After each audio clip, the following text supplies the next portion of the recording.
বনলতা সেন, জীবনানন্দ দাশ। হাজার বছর ধরে আমি পথ হাঁটিতেছি পৃথিবীর পথে। সিংহল সমুদ্র থেকে আরো দূর অন্ধকারে মালয় সাগরে অনেক ঘুরেছি আমি। বিম্বিসার অশোকের ধূসর জগতে সেখানে ছিলাম আমি। আরো দূর অন্ধকার বিদর্ভ নগরে আমি ক্লান্ত প্রাণ এক। চারিদিকে জীবনের সমুদ্র সফেন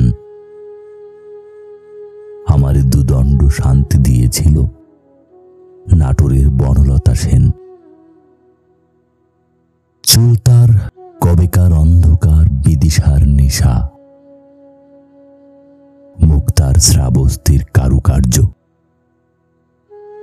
অতি দূর সমুদ্রের পর হাল ভেঙে যে নাবিক হারায়েছে দিশা, সবুজ ঘাসের দেশ যখন সে চোখে দেখে দারুচিনি দ্বীপের ভিতর,